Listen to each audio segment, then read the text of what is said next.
Hey, how's it going, everyone? This is Freddie, Joachim. You're tuned into, I guess, another Fredcast, but this is one that's a little different. We're videotaping it this time. Yeah. And then I have a very special guest with me. Hi, guys.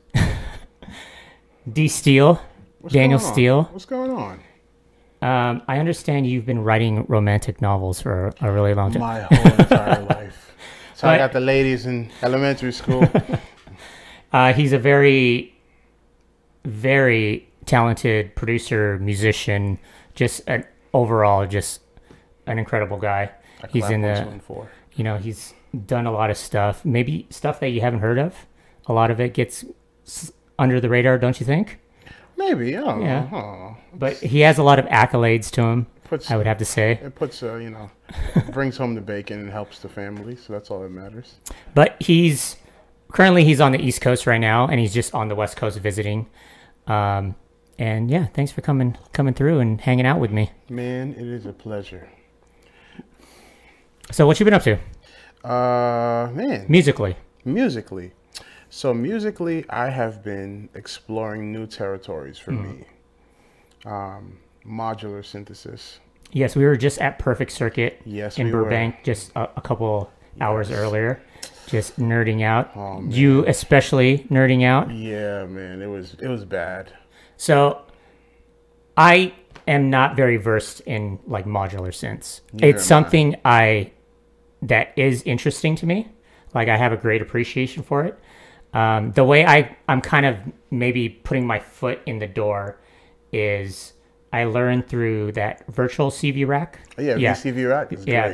That's kind of where I'm learning stuff without investing all this money into it, because it is financially, it can be a rabbit hole. It can be. It can be. But if you do your research and like you're doing on VCV rack, you can figure out, okay, these are the modules that I want. And then sometimes it equals out to buying a put together synth if you really want that. So it's give or take. But it is a rabbit hole because it never stops. When was like the first time you were introduced to like modular synths, and then when did you want to actually start building your own? Okay, so the first time I was ever introduced to modular synths, had to be the early 2000s. I saw RJD2 using modular synths. And then I never saw it again. And then again recently I saw, who was it?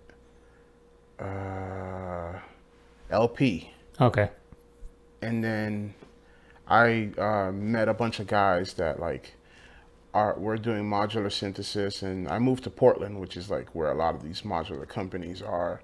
Met a lot of guys out there. So I was basically got thrown into that environment, and it opened up my brain to the possibilities of what I can make and design sounds and kind of like figure out like, oh, that's unconventional.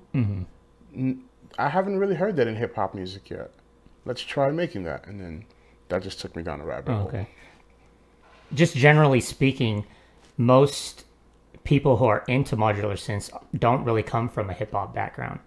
Like most, or, not a hip hop background, but most people that are into modular synths don't really make hip hop music or even sounds, I would say. I say the bulk of it is like people kind of making noise as well as making like, kind of more electronic music.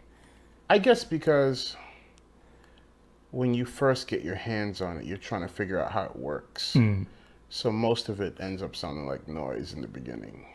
But it's all about making a system that reflects you versus you trying to adapt the system to whatever you want to make it. Like, I'm going slow with your rack because I really want to get pieces that reflect my workflow and the kind of sounds that I want to make. So I'm not just buying any and everything.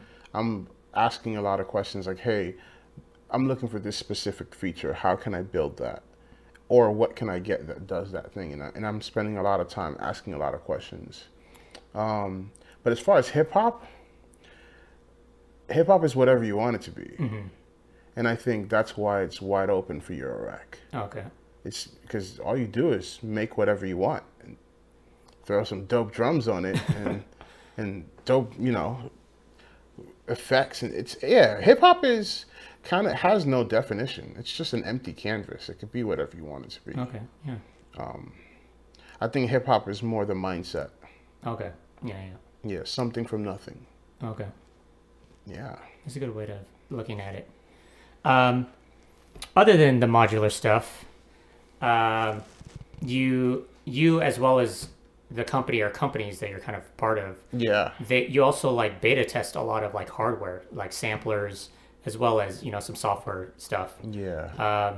Is there anything at this moment, or maybe even like that you've beta tested as well as has been released already?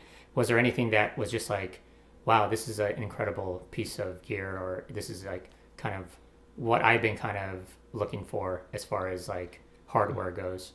Well, I didn't beta test it, but I got it right away. The Digitac. Mm-hmm. Man. It changed how I produce. Okay. Well, Electron in general. Mm-hmm. So it's a funny story. When I got introduced to Electron stuff, again, it was one of those pieces of gear where I didn't really see a lot of people producing hip hop music on it. I saw a lot of people doing electronic or dance or four on the floor kind of stuff. Mm-hmm. But when I really read about the features of the sequencer, I was like, this thing could be an insane producer of rhythm. So I dove in. First, I got the Digitac. Then I got the Electron Analog Rhythm MK2, which is one of the best drum machines ever, for me at least. And then I got the Digitone and Octatrack, and yeah, it's a problem because I don't have space. I don't have the space for it. Yeah, they're incredible machines, and they all are special on their own, but together you can destroy the world. So it's kind of. Has there been any pieces of gear, maybe in the more recent times, that you've been kind of disappointed with, like actually getting hands onto it? Or you've been pretty happy about like most of the stuff you've been picking up? Yeah. Is it partly due to you researching this stuff prior to getting it in your hands, or is it more of like? There's some things that I was disappointed in, but without even getting it, I was just like, I don't even want that. Okay. We don't have to be specific about it, but I'm just saying. There's been certain like drum machines that have come out that I'm just like, doesn't even sound aggressive, doesn't sound heavy. And one thing I always look for in drums is just that punch. And I guess punch is relative, depending on what genre of music your ear is tuned to. Like for instance, boom bap punch is totally different than trap punch. Yeah.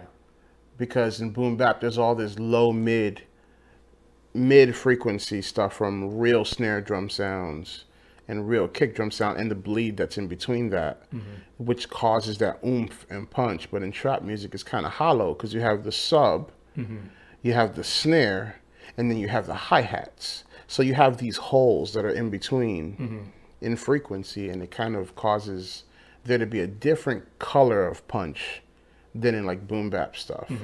Because with acoustic drums, all the drums resonate against each other. So it causes there to be these harmonics that are not being played but exist amongst the drums beating against each other. In more electronic music, you have individual sounds that, depending on how they're tuned and decay, they beat against each other. But it's a whole different vibe. So when it comes to like gear, I always look for things that give me that automatic like satisfaction like the Digitac. It sounds good. Like, have you noticed like the sound quality coming out of it? Yeah, I think it's really like it's different from a lot of hardware that I've used, and it's like it's almost immediate in a way. Like I feel like I don't have too much like experience with just hardware like samplers, other than like MPCs and stuff like that. But I've noticed that like something with the Digitac, it's pretty instant. Like where MPC I would have to kind of like do all this sculpting just to kind of get like a kick the way I want it to sound. Where the Digitech, I just do like minimal work. Yeah. Yeah. It also, I don't know what kind of converters are in it, but it sounds super clean that it can sound like whatever you want it to sound like. You want to run it through distortion, you want to run it through. It's just a very moldable sampler. Yeah, yeah. It's really dope. Yeah. And you coming, when did you start playing the drums? When I was 3 years old. 3 years old. Wow. Was it like did you learn from like a family member, or it was just kind of like something that interested you at that age? Man, okay, this is gonna sound really funny, but I kind of have like a Lion King story. Okay. With drums. When I was born in the hospital, my uncle literally like came in like a couple days after I was born and put a pair of sticks in my hand as a baby, like infant. a newborn baby. Yeah, and like, you know, raised me to the heavens, and it was like, you are gonna be a musician, you know, like you're gonna, you know, just because he didn't have any sons, so he was like all about like passing on his tradition as a musician to me, and then my cousin was a musician too, so we're first generation in the United States. So that's kind of something that it just happened, and I ended up embodying it and kind of like running with it. And I started playing in church and in school and bands and anywhere that I could play. Okay. I've just been playing basically my whole entire life. Yeah, yeah. Yeah, That's man, dope. it's nuts. So when did other instruments started kind of coming into play after the drums? When I started making beats. And when was that? 11. 11? That's really young. Yeah. What were those early influences? Oh, for beats? Yeah, for beats. Ooh. I mean, did you have siblings or like cousins that introduced you to a lot of stuff? Cool stuff? So I grew up in Queens. Okay. So I grew up around like Tribe Called Quest, Lost Boys, all that New York hip hop sound. And that influenced me very early until 1999. Okay. That's when everything changed for me. And what was that specifically? Voodoo.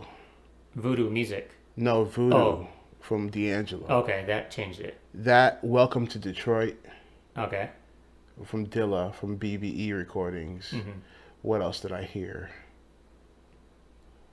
It totally changed the landscape of music for me.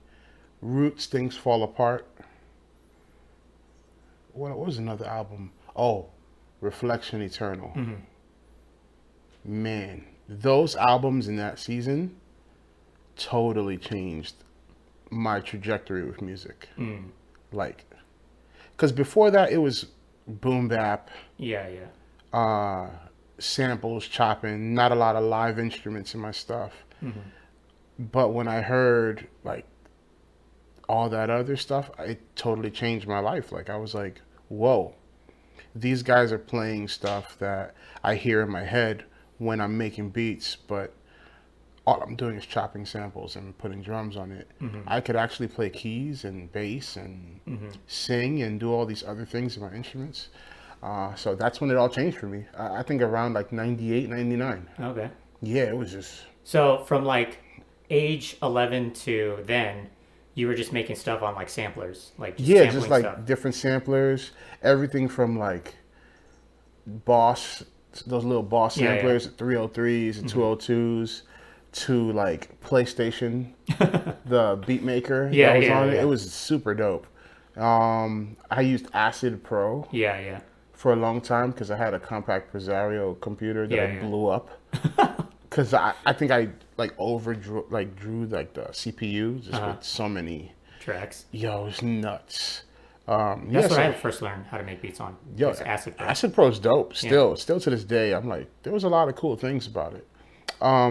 So yeah, I've been making beats like, my first professional piece of gear that I bought myself was the MV8000 from Roland. Wow. Was it because you saw RZA using it? No. No, don't get me started. Don't get me started on RZA. I have a love-hate relationship with Wu-Tang production. But I just saw it as like it wasn't an MPC and it could do things a little bit differently, and I was very attracted to that. And I think that's how I've always approached music production. Like, yeah. Like I like what that's doing, but I want something different about it. I think it comes from creatives being bored a lot. Like Yeah, easy. I get bored. I get bored Exactly. very Like easily. it's not necessarily a bad thing because you kind of once you kind of start working on something and then you kind of become accustomed to working on it, you tend to get bored with it. Yeah. After a while.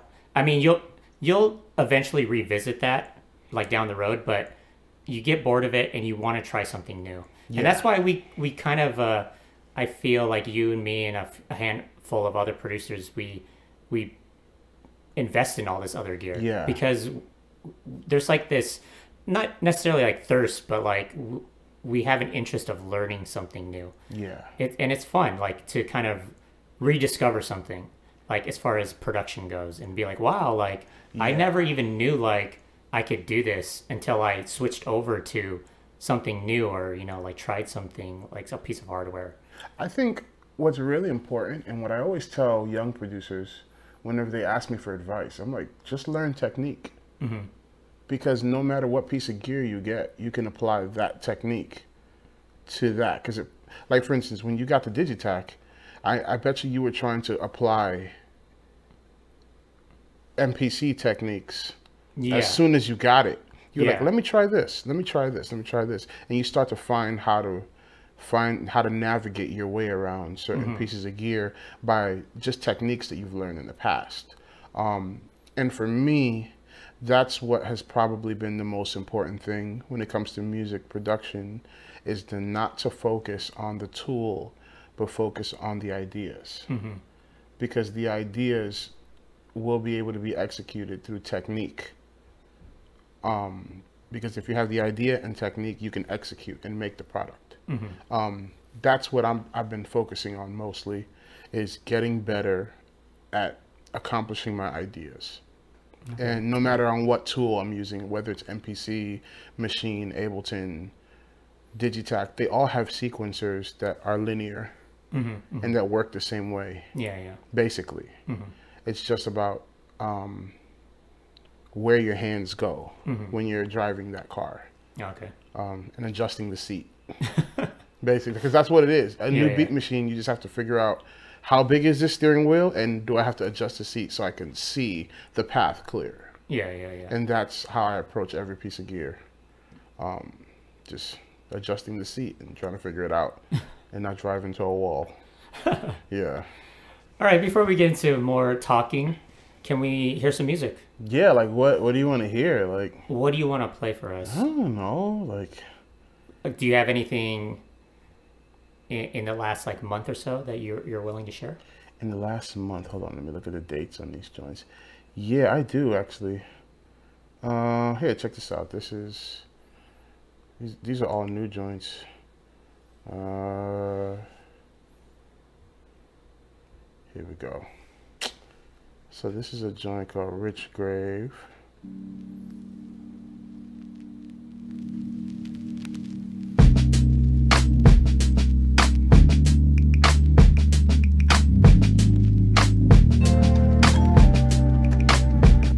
None of my joints are mixed because I just bounce them out and just throw them in a folder so I can vibe to it for a while. This is all Digitac. This whole thing.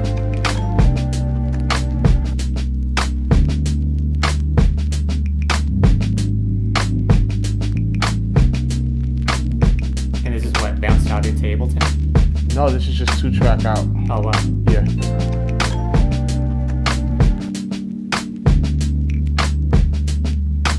It's like mad different patterns.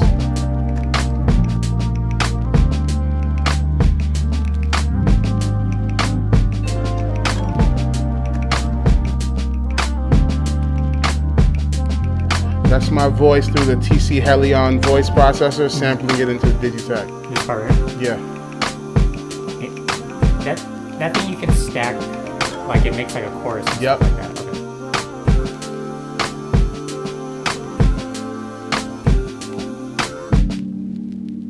So that's that joint. That's dope. Then I got this joint called Gulliver's Travel. Yeah, Gulliver's Travel. And this one, I just started playing with a chord progression where I'm pedaling off of one note in the progression. So like playing chords around one note. Mm-hmm. So that's kind of how I built this. And then I was just like, yo, let me throw some trippy ass drums over it and see what that feels like. I think it's this. Oh yeah. This is MPC.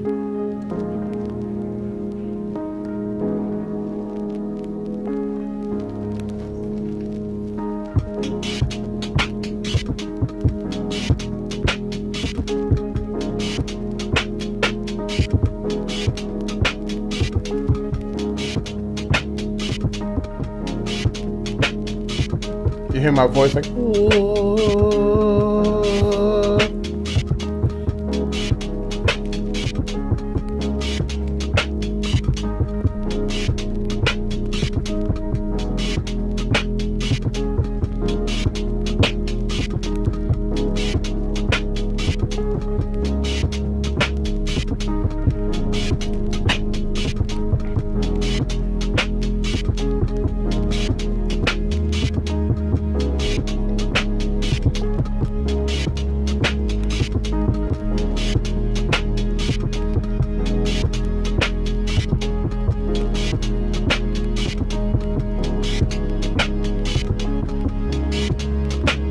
Yeah, that joint is wild.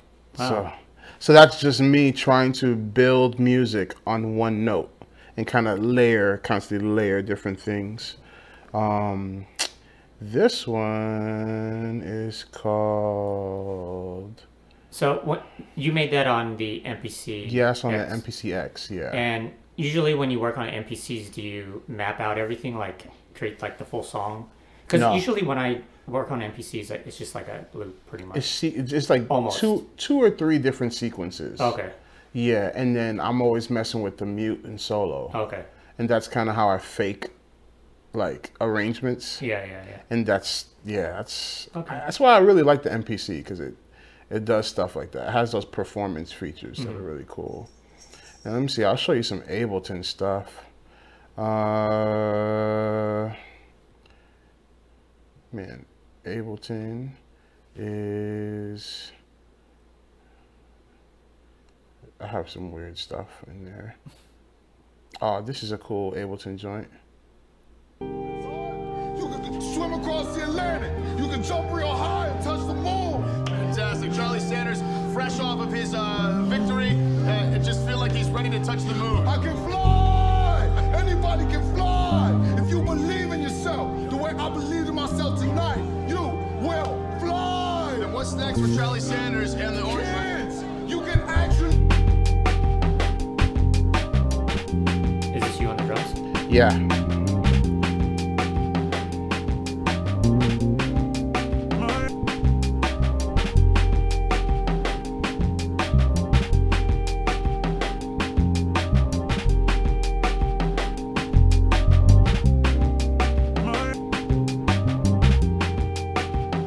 Are you playing the bass on this too? No, that is actually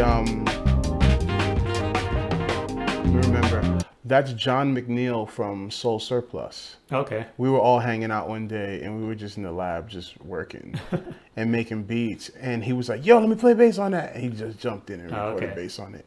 Yeah. Then I got some hard stuff. This joint called I'm a Monster. Man, I'm playing these joints. These are hard. Hold on. This joint right here, it's that hard stuff right here.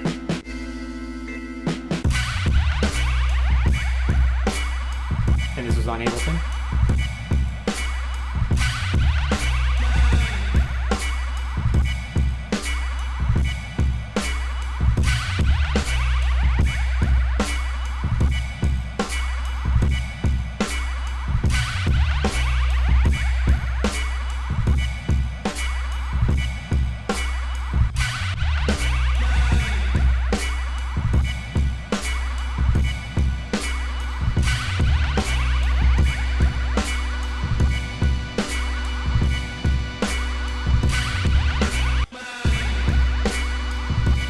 Yeah, that track just makes me want to rob a candy store.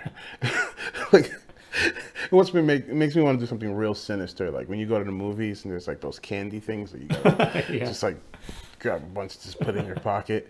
Yeah, man. So I got a bunch of stuff, man. Like it's kind of, I just love making music. A lot of the sounds that you just played though, is that just basically you just sampling from like, you know, your sample packs, or is that like? It's a combination of both. I love using our own stuff just because while we're making it, we're envisioning like how it's going to be used. So, like for instance, here's a quick tip. Anytime you buy a loop pack, it's not just a loop pack. There's one shots, there's kicks, snares, hi-hats, percussions, all this stuff that's hidden in there. And that's kind of how I just approach a lot of my music. Just, it's a collage of ideas of things that just run into my head all day. Yeah, sample packs are great, man. Yeah, I've been using a lot of sample packs as of lately rather than digging for samples, because I'm pretty satisfied with almost all of the sample packs that I've purchased. I mean, it's coming from you guys, it's coming from Soul Surplus, and one of my favorite sample packs is from Beat Butcher. Oh yeah. I got all his what, the protein packs. Oh, they're good. They're great. They're great. Yeah, they're great. It's just like all these really talented producers and musicians are putting these sample packs together, so why would you even like not pick it up? What's cool about the sample pack stuff is that it kind of takes the stress away of like somebody else is gonna come after me for using this.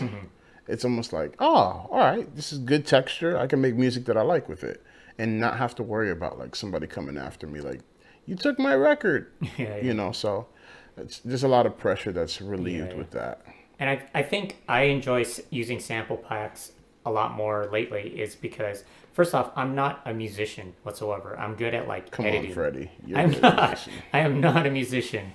Like when I hear other producers putting together sample packs and them playing, you know, piano or whatever it is, I'm just like, oh, this is incredible stuff. You know, like I'm so glad that like people are putting this together for me to kind of like dissect and then kind of make something, you know, of my own out of it. It's also a good educational tool because, like, especially a lot of the sample packs that are coming out with stems, you learn how records are put together just by hearing it, and you learn like, oh, how did they get their bass to sound like that, and what's that saturation on the drums? How do I do that? And you start to break down the elements of like your favorite compositions, and realize that the magic that was in the years that Stevie Wonder was putting out records still exists now. And we're just learning new ways of creating that nostalgia. So yeah, man, it's a great time to make music right now, because your phone is more powerful than any MPC before these new MPCs. Like, your phone has like 6 gigs of RAM in it. And like 512 gigabytes of space. That's cold. Like, that's like, yeah.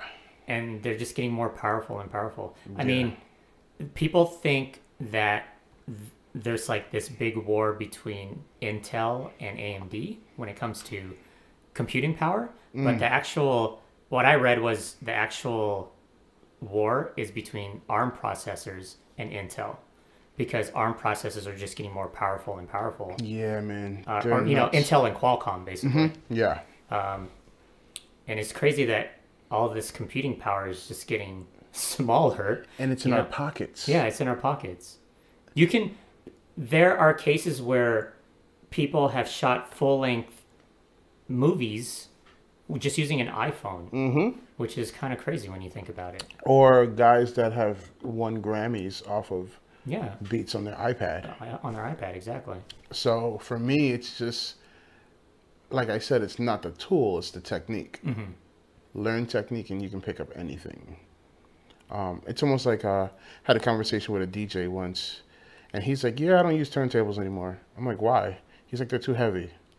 He's like, I just use my technique on this controller and still get gigs and get paid. And I was like, so you don't feel like there's a difference? He's like, no, I'm still using the same technique. I'm still using the same muscle memory. He's like, it's different if I never knew how to use turntables, and now I'm using a controller and I'm just like pressing play. He's like, but no, I'm just transferring the same technique to a new set of tools. And that's kind of, I'm all for that. I'm like, don't knock people because of their tools. Judge them on technique. Or lack of tools. Or lack of tools, yeah. Because, man, I know dudes that are theories, like they're masters in musical theory, and they don't have laptops. They just make everything on their phone. Yeah, yeah. So it's kind of one of those things that it's relative, you know. I don't think you need a specific thing to make dope music. I'm just looking at one of my folders here and how horrible my spelling is on my folder. Oh my gosh, let me change that letter. I just got distracted. Okay. Can we hear some more music? Yeah. Let me see. Ooh, I got this. This is something that I did for Tyson. Okay. And I did this a couple of years ago. This is one of my favorite beats too. This joint. This is absolutely one of my favorite beats of yours.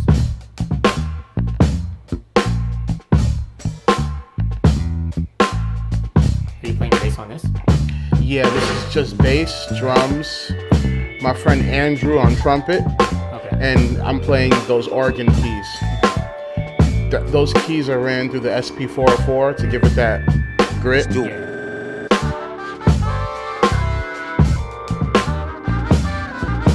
Play that real live.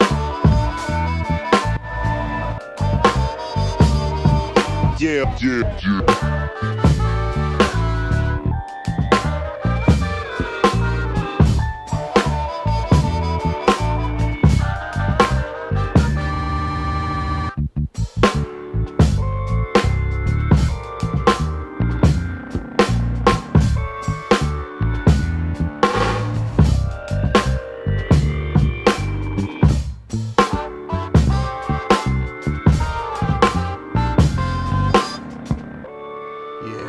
I remember that joint.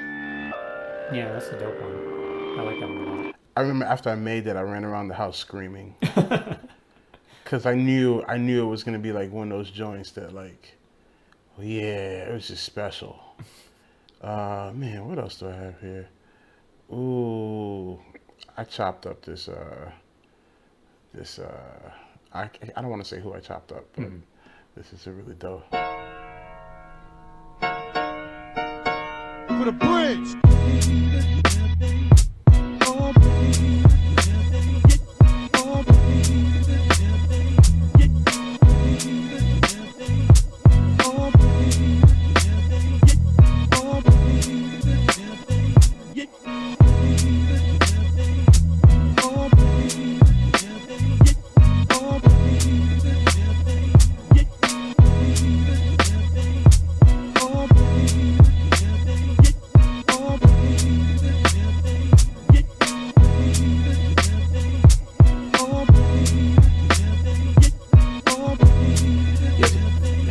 This track was a challenge because somebody dared me to sample a track and chop it up so much that nobody knows where it comes from.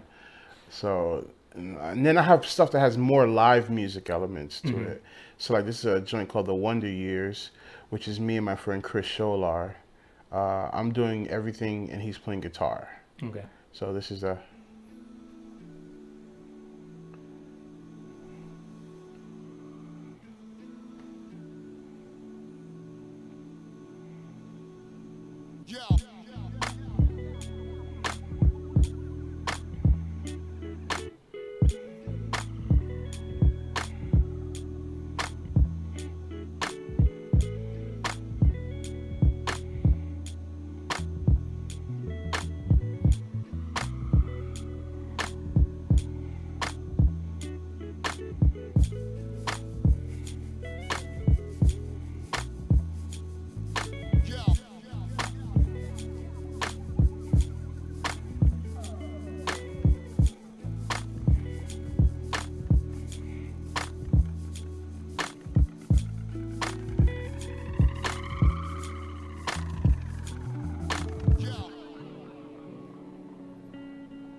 Yeah, so the drums are real trippy because half of it is programmed and half of it is me playing on top of the programmed drums. So you're getting all these like weird, like polyrhythms from me like playing on top of it, and it's like I just felt right to me. So I'm like, I'll keep it. Does it when you do something like that, like a technique like that, are you playing the entirety of the song or just like a small section? Oh, I'm playing the whole song. Okay.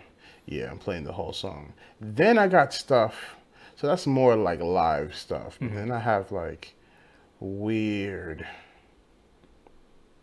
what I call only I understand what I'm going through kind of stuff. So like, this is a track that I like to open up my sets with. Okay. You know this one.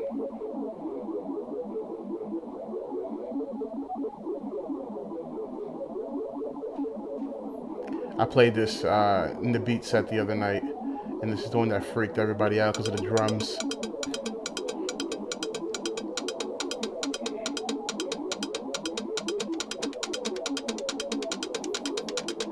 All live percussion.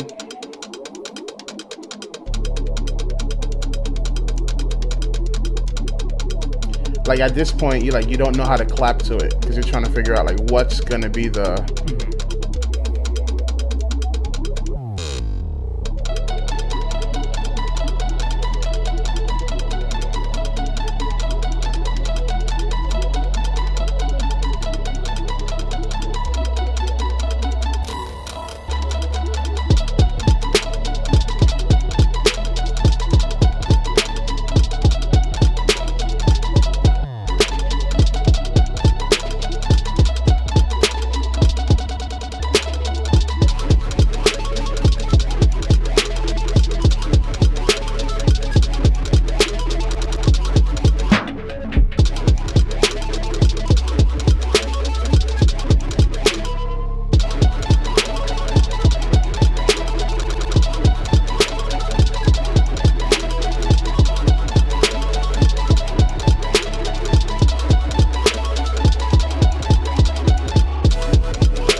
That's cool. Yeah, it's the first track I made when I got the OP1. The OP1, how many tracks can you make on it? Is it only like... It's a 4-track It's a tape 4-track, recorder, okay. but you gotta overdub and overdub okay. and overdub. But this one, I was just making all the sounds with the OP1 and tracking it into Ableton. Because I wasn't brave enough to just use the sequencer on it yet. And then I got, here's some more. I made this in Portland. This is a Portland rainy day.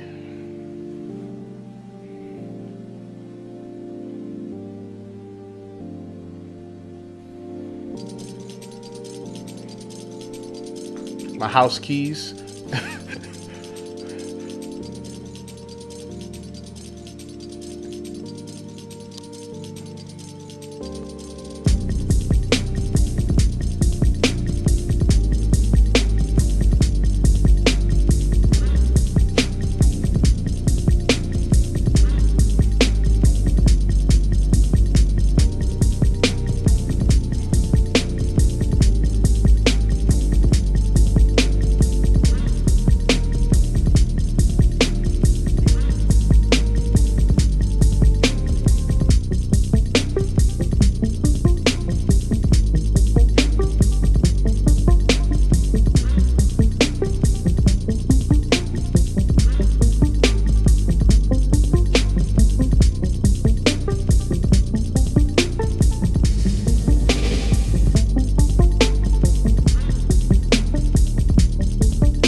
Yeah, so this is like weird space electronic jazz stuff that I'm kind of into. For this stuff, I was really inspired by this producer that I used to listen to a lot called B&B Space Kid. Okay. Oh, he's one of my favorites. Like super dope. And then weird stuff like this. So what do you do with all of these beats that you play? Do you just kind of keep them for yourself, or do you actually send this out to like for people? Or it's kind of a mixture of both. It's a mixture of both, but do you get hit up a lot? Like yeah. I mean, just you personally, or is more of your team that kind of gets hit up? My team gets hit up a lot. But again, it's just like so weird. I'm so weird. I'm just like listening to it. I'm like something's wrong with me. Nah, but it's one of those things where like I make a lot of beats because I'm always practicing technique. Some of these might not ever see the light of day, but I learned so much while making them. Okay. So it's basically preparing for the final fight. You know what I'm saying? It's just like imagine if like, I'm always like, man, what if one day they call me to like be in this competition of like, you know, producer, last man standing. How much technique do I know? That if you ask me to make a trap beat, oh, I got you. If you ask me to make a boom bap, oh, I got you. Oh, you want some off kilter and weird? I got you. And the cat just scared the living mess out of me running by me. But yeah, so it's just, I make a lot of beats to practice technique and to stay sharp. And then with sound design, I'm always learning new technique of how to get something to sound a certain way. And I think that's what causes me to stay sharp. Okay. And to basically just always want to improve myself all the time and have like a, you know, a point. There's a 2.0 Danny and a 2.3 Danny and a 2.5. I think that's why I really enjoy listening to your music, is because you're so versatile. And I think that's important for producers, or, you know, just to be better for yourself. I think that's very important. Yeah. I mean, I look at myself and I kind of dabble in things here and there, but I'm still kind of like, even though I've been doing this for a long time, like I'm still trying to find myself in music. And I think that's just it's gonna be an ongoing thing. It's forever. It's a forever thing with producers. It's just like you want to kind of explore these new, not necessarily genres, but like these new kind of like techniques and ways of making music, because it helps you kind of find who you are like as a person. Like it's kind of like a personal and spiritual kind of quest that you kind of go through. But I don't think normal people who listen to music don't look at it that way. They don't. They just kind of see yourself being a musician or a producer, just making beats and putting it out like for masses to hear. But I don't think they fully understand that sometimes it is just like a personal thing that you have to kind of, like a road that you have to kind of go down, and just to kind of find a little bit of yourself within these paths that you take within music, you know? It's interesting because when I think of all my favorite producers, I can hear their transition. And I could also hear what pieces of gear they were using. Yeah. So like, let's just talk about Dilla. You hear Dilla during the Love Movement or Midnight Marauders, and you hear that texture of Dilla. And then you hear Fantastic Volume 2 Dilla. And you're like, whoa, something changed here.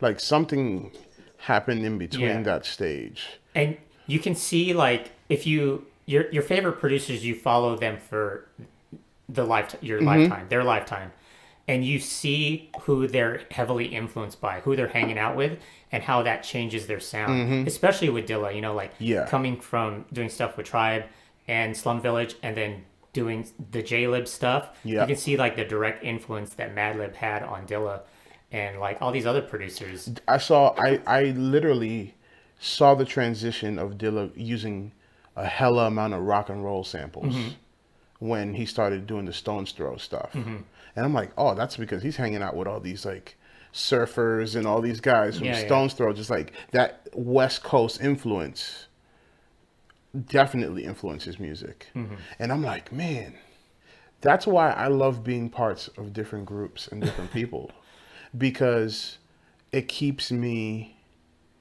a chameleon. Yeah. So like the band I play with, they're from Seattle. So it's just like I'm in that Seattle mind state when I'm playing with them, and all the things that influence Seattle, and music and rock and roll and art and culinary, all the stuff that influences that. But then when I'm with my Mellow Orange fam, it's like my West Coast brothers that just are killer DJs, collectors. It's insane. So the amount of influences that I have, it's really weird. And then my modular guys that are not even listening to what you guys are listening to, it's kind of creating this giant tornado of something. Yeah. But I think I'm grateful for it. Yeah. I'm grateful for it because it's giving me perspective.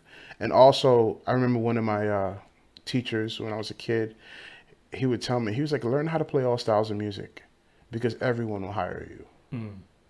He's like, be good at every style, not just one style. Don't just be a jazz drummer. Be great at rock and roll. Be great at Latin. Be great at whatever genre you get into. Become that. And he's like, you'll always be able to play all the time with anybody. And I think that's why technique is so important for me, because it keeps me authentic within the genre of whatever I'm producing. And yeah, that's why a lot of dudes, when you hear them try to do boom bap, doesn't really sound authentic, because they don't pick the right kick for the right snare. And it doesn't sound like they grew up listening to boom bap. It's like a weird YouTube beat. It's like, I don't know how to explain it. It's like I can maybe understand it. I hear some producers have a great sample selection, and then the drums kick in, and I'm just like, oh man, that's kind of like a waste of a song. Yeah. It's not belittling them as producers or anything. It's just like, taste. Yeah. But I also feel like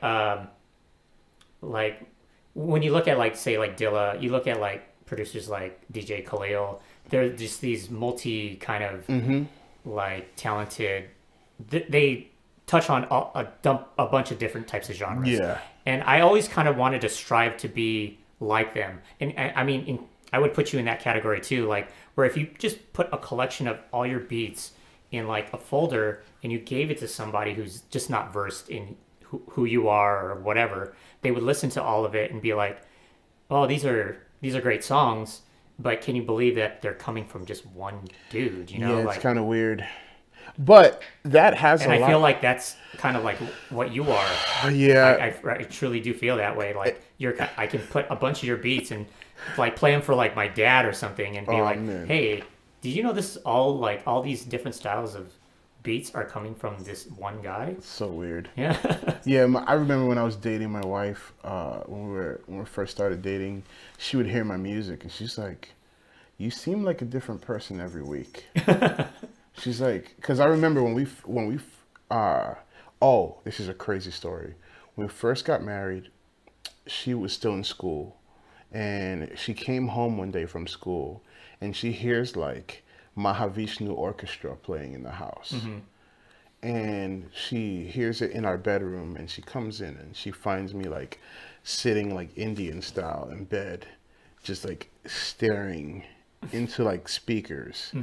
Listening to Mahavishnu Orchestra, because I wanted to know what John McLaughlin was doing with the guitars and what Billy Cobham was doing on the drums, and I'm studying this record. And she's like, I got scared for a second.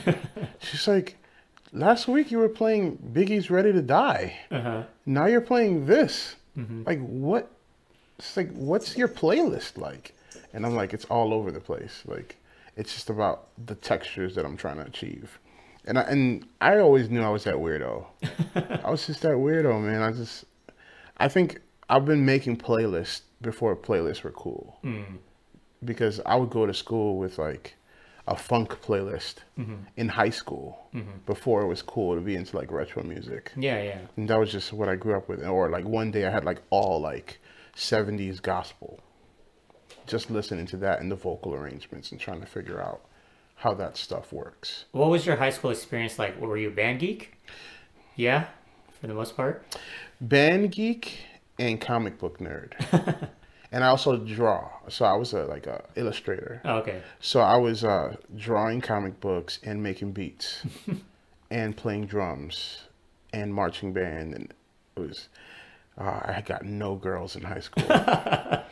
But it was horrible. I was very lonely. Again, I developed a lot of technique. Yeah. Yeah, I used to make beats for all the local rappers in my school. Were you one of the only beat makers at your school? I was like one of 5. Were there a lot of DJs? Yes. Okay. And they were all Filipino. Yeah. Yeah, so I had a crew. Mm-hmm. I had a crew in high school. It was deep, man. We were called the Corporation. Oh my gosh.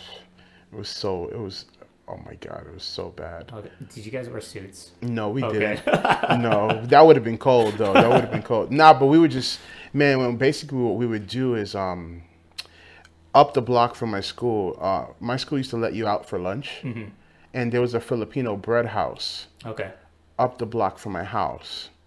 Not from my house, from my high school. And all of us would hang out in front of the bread house and freestyle all of the lunch period. Okay. And just like share our beats with each other. And we had the yellow Sony boom boxes with the cassette. Yeah. Oh man, that was the life.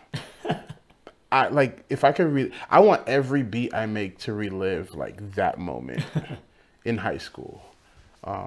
Which was basically me just trying to find myself.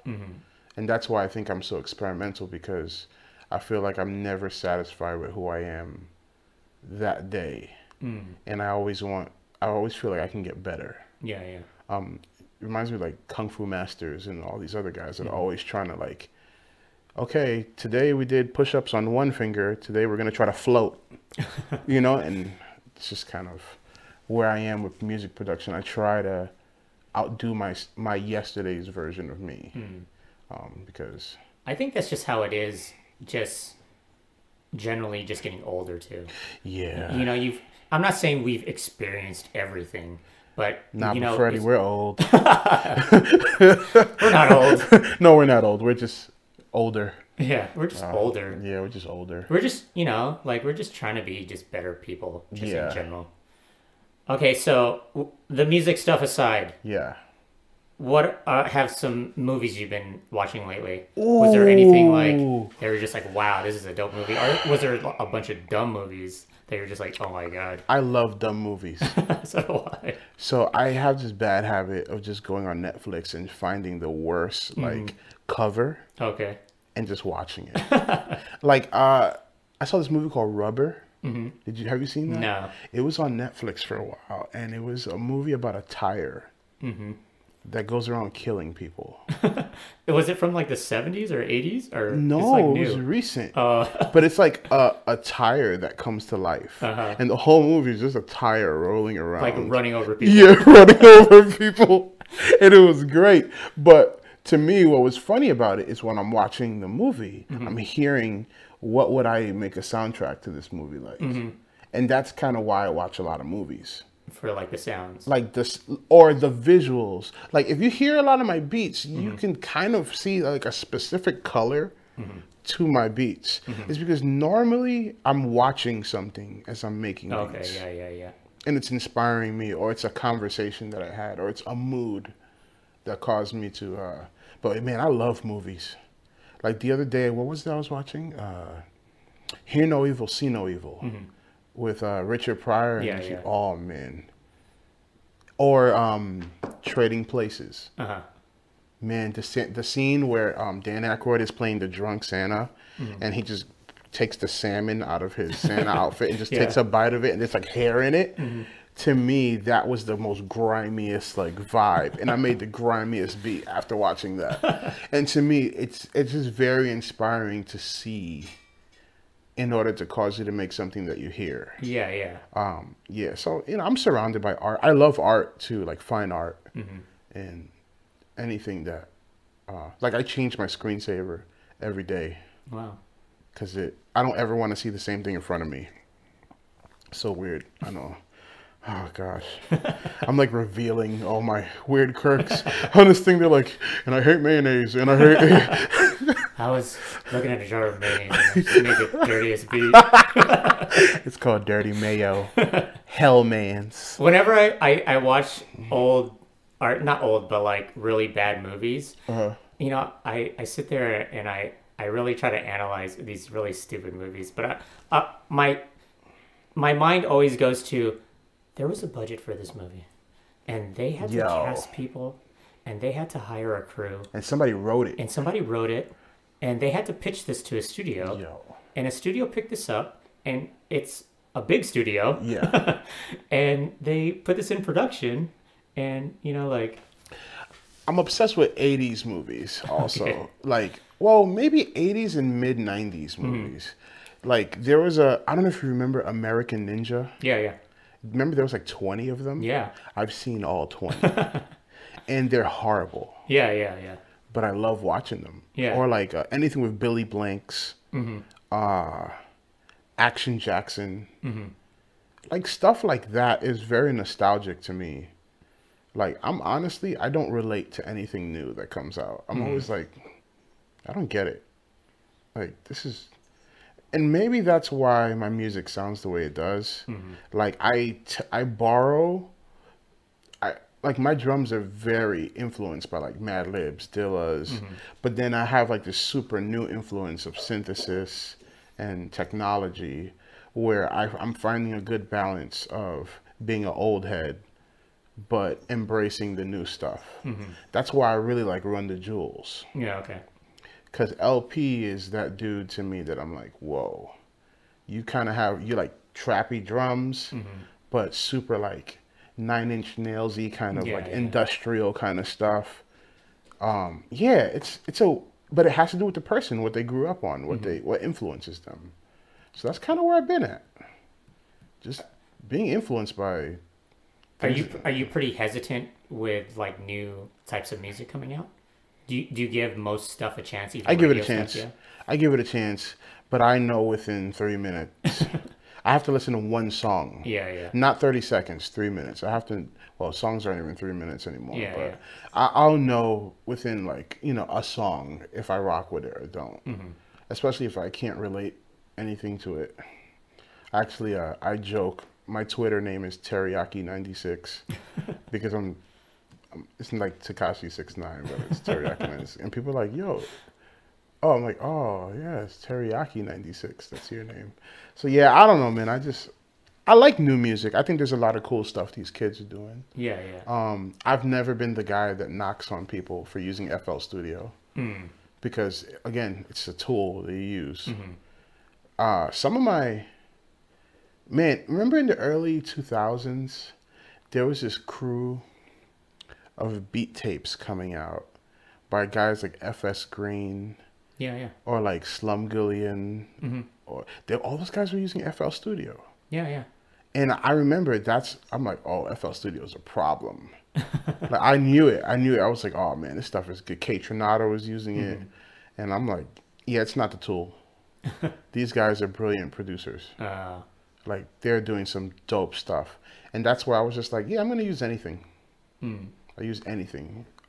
Do you kind of, not necessarily hate, but I know a lot of these producers that have been around for the past, like, maybe 10 to 15 years, they kind of start in one genre, like, say, like hip-hop, and then they kind of, like, maybe pushed it to the side, and they're more into, like, the dance scene now, or, you know, whatever, electronic or trap now, and I wouldn't say they completely abandoned what they initially were making, but they don't really do that anymore. Do you feel? I feel like some producers, not all, but some, have changed their sound to kind of Mimic the times. Not necessarily mimic the times, but like get more play or become more popular. And I don't care about that. You don't care about this. I don't. Actually, the less people come up to me and be like, "Hey, can I take a picture with you?" It makes me happier.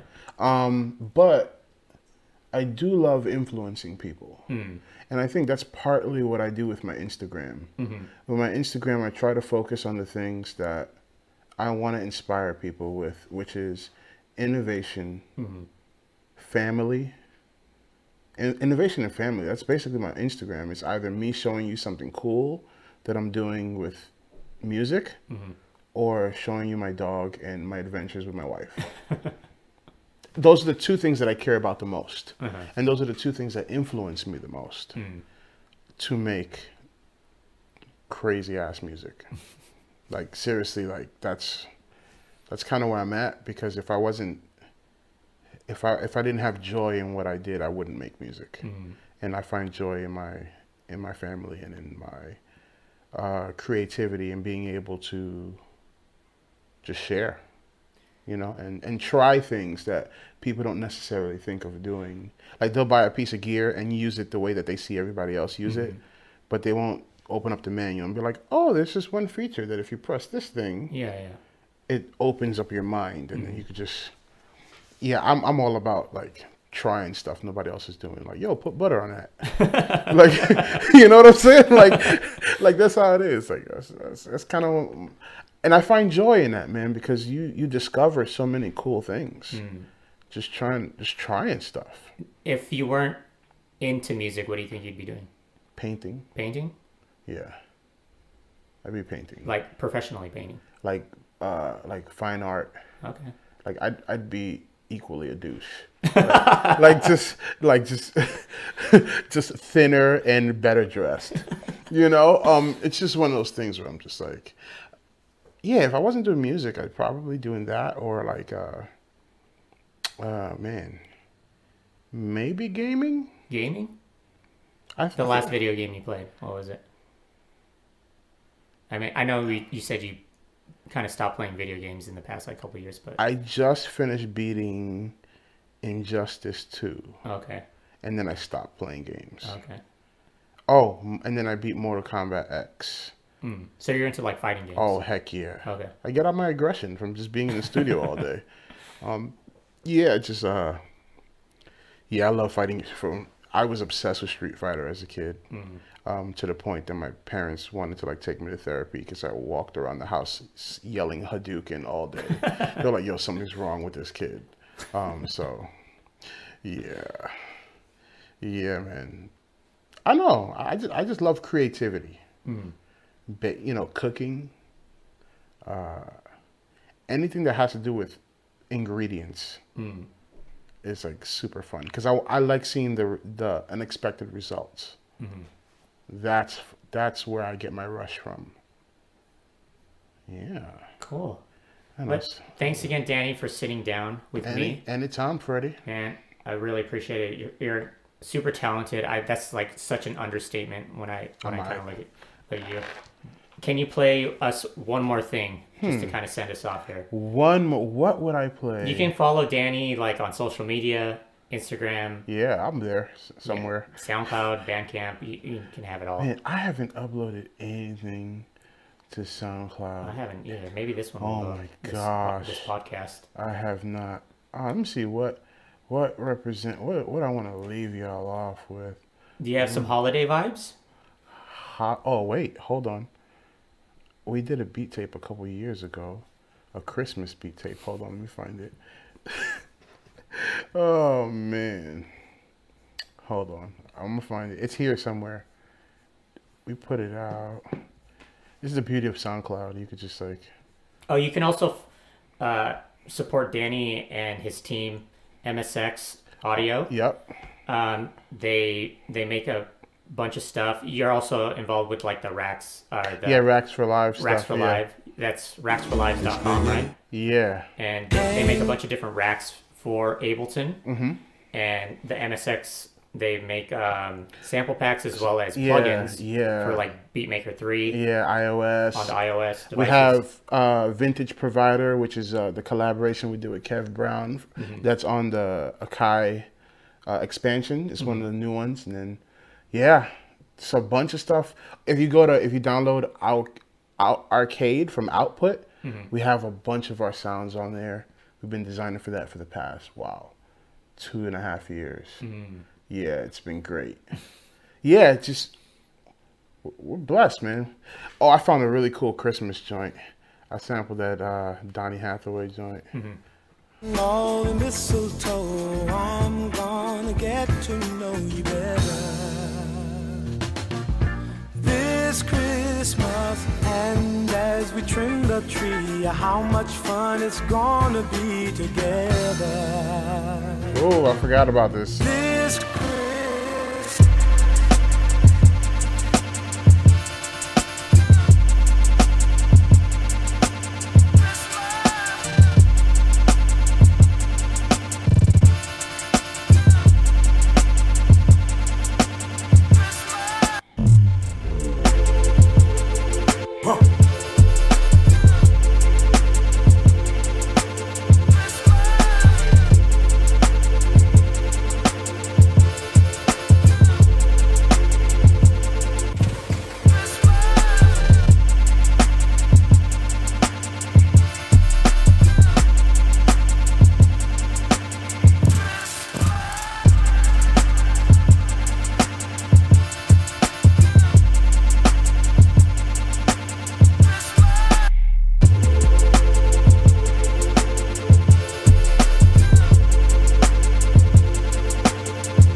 Got disintegrated, like disintegrate Christmas. But yeah, thanks again for tuning in. Thanks again for Danny to coming through. Anytime, and playing some man. Beats, as well as sharing a little insight of who you are as a person, as well as a musician and producer. And you follow me on all social media. Follow Freddie, everyone. Thanks again. Peace. Peace.